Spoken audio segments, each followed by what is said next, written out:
começar propondo para vocês um exercício. Eu disse que vocês iam participar. Eu quero que você, que está aí do outro lado da telinha, solte suas mãos, relaxe, não sei se você está deitado, se você está sentado, mas eu quero que você fique numa posição confortável. E nós vamos fazer agora um exercício de respiração. Até para que eu também desacelere para você. Vamos lá? Nós vamos inspirar contando até 10. Nós vamos expirar contando até 10.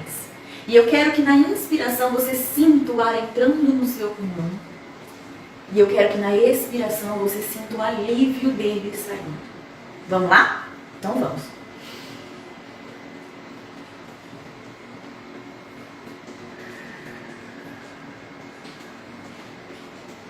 Mais uma vez, puxa pelo nariz e solta pela boca. Vamos lá?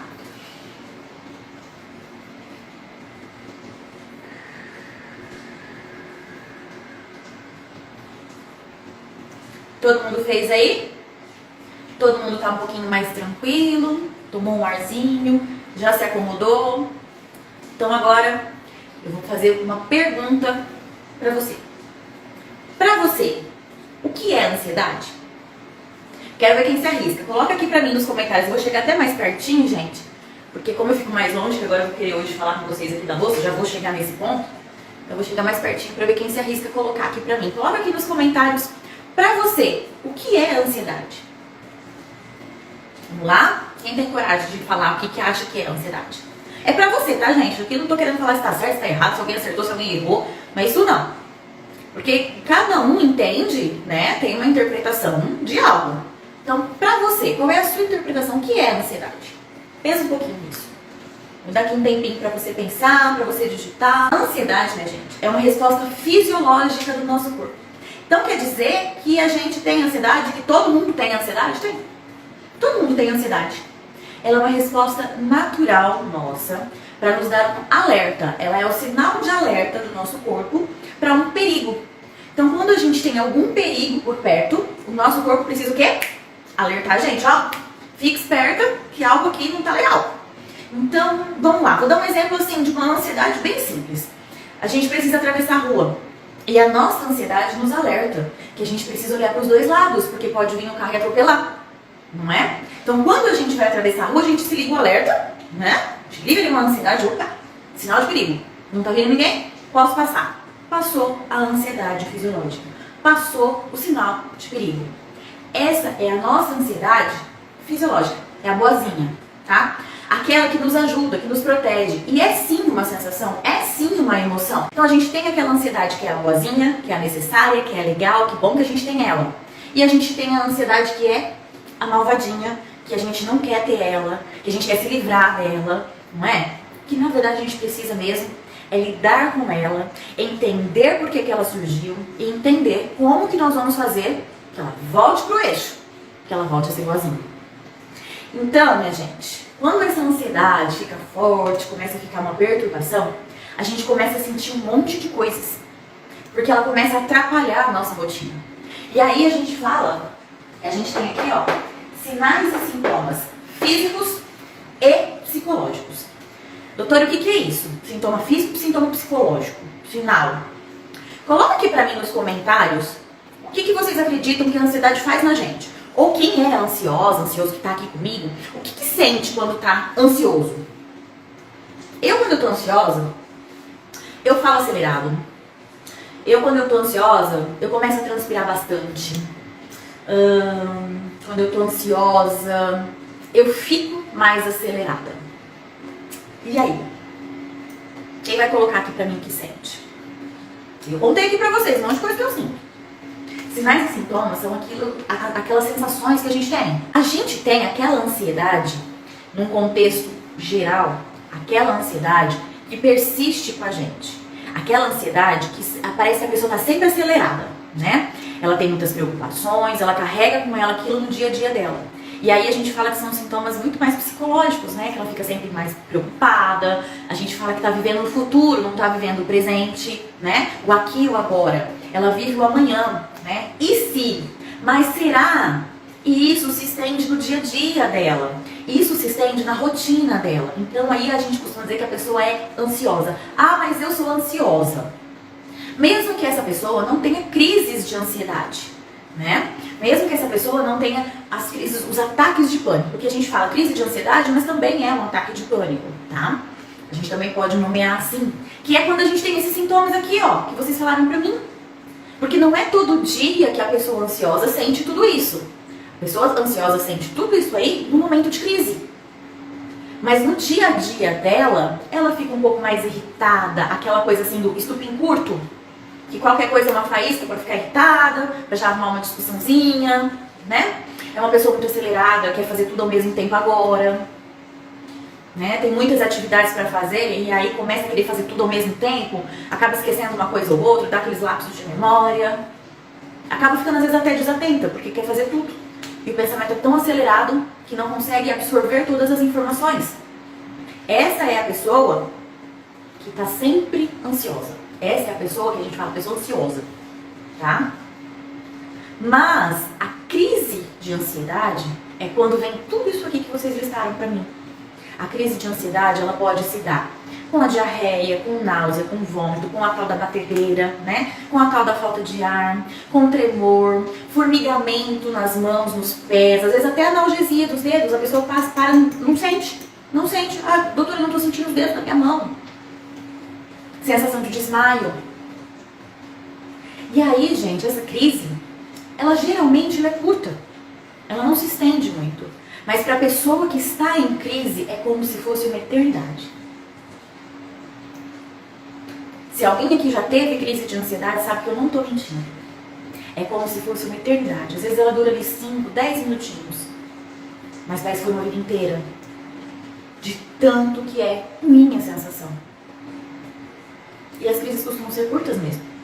E aí, do mesmo jeito que ela vem, gente, ela vai. Às vezes demora um pouco mais.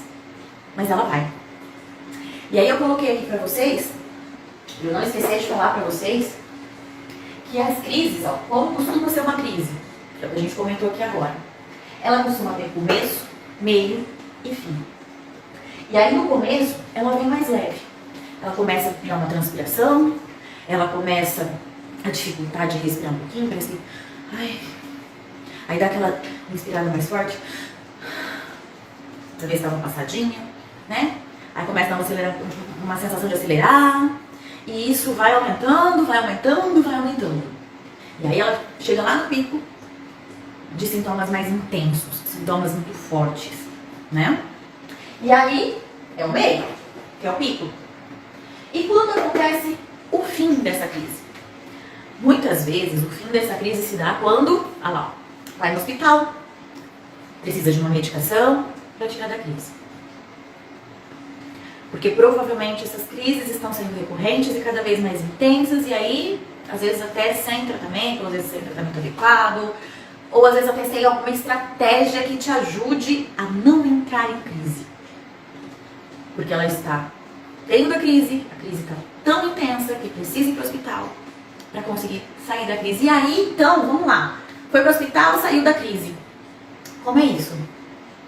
Aí vem um cansaço, uma moleza, uma fadiga, uma sonolência. Algumas pessoas sentem até mesmo culpa. Algumas pessoas se culpam por ter tido a crise. Porque, gente, é muito triste isso que eu vou comentar aqui com vocês, mas muita gente fala que a ansiedade é frescura. Ah, para com isso, que frescura. Ah, não, isso já vai passar. Não banalize o sentimento do outro, o sofrimento do outro.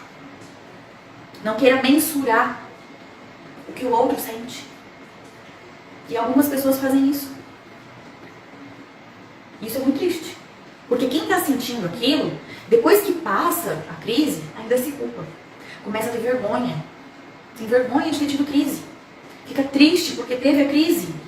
E não consegue parar de crise. Então, assim, além daquela sensação horrível que ela enfrentou, ainda vem essa tristeza, o pós-crise. Então, cuidado.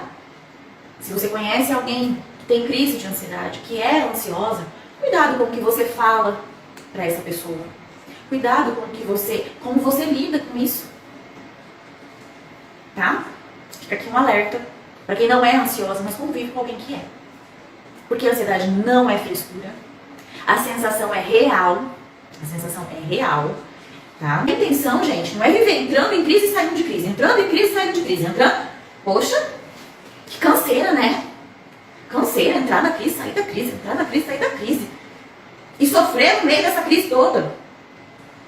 Quanto trabalho, né, não? Que trabalheira, entrar na crise, sofrer na crise, sair da crise. É menos trabalhoso você buscar uma orientação profissional, uma avaliação, uma orientação, um direcionamento. É menos trabalhoso e menos sofrido. E aí eu te pergunto, vai ficar aí sofrendo até quando? Entrando em crise, saindo de crise. Entrando em crise, saindo de crise. E aqui, gente, eu não tô querendo colocar, tá? Se tem que tomar remédio, se não tem que tomar remédio. Qual a estratégia que você tem que fazer? Não, porque eu não tô avaliando ninguém individualmente aqui. O que eu tô querendo que vocês entendam que é muito menos sofrido e muito menos trabalhoso não entrar na crise. Cuidar para não entrar na crise. E isso é possível. Você não nasceu em crise. Por que tem que viver a vida inteira em crise? Alguém aqui nasceu em crise? Não, a gente nasceu chorando. Mas não em crise. De ansiedade. Então a gente pode sim sair desse sofrimento. Eu saí. Se eu posso, você também. Então eu queria muito que você que está aí me vendo, você que tirou esse tempinho para estar aqui comigo, que você repensasse sobre o seu cuidado da sua saúde mental, sobre o seu dia a dia. Repensasse o que é que está acontecendo que pode estar te levando a ter essas crises. E que você busque a orientação de um profissional, o direcionamento de um profissional, para que esse profissional faça seu diagnóstico e te indique o melhor caminho. É um processo. Não é de hoje para amanhã que, opa, hoje eu acordei e nunca mais eu vou ter crise. Não é assim. Porque você não acordou e falou, hoje eu quero ter crise. Né? Então é um processo, isso vai ser trabalhado. Porque essa crise veio de algum lugar. Existe alguma causa para ela. Precisa ser encontrada essa causa. Quais são os gatilhos? O que é que te faz entrar em crise? Precisa ser encontrado. E aí sim, depois que se encontra, é que se lança a mão de estratégias para que isso reverta. Para que isso corrija. Tá? Então precisam alguns pontos serem encontrados. Olha só, é isso que eu ainda não consegui, não entrar na crise. Então olha só, 2 trabalhos, o de entrar, na verdade 3, né? O de entrar, o de sofrer e de sair. Não precisa ser assim. É fácil? Não. Não é fácil. É rápido? Muitas vezes não. A maioria das vezes não. Mas eu já vi casos que foram rápidos. Porque tiveram casos assim, pontuais, que já se encontrou qual é o gatilho, já se resolveu ali com aquela estratégia e boa, vida que segue. E é isso que a gente precisa, e é isso que eu quero com essa live. Se curtiu o vídeo, dá um like e compartilha. E não se esqueça de se inscrever no canal para não perder nada que eu vou trazer aqui.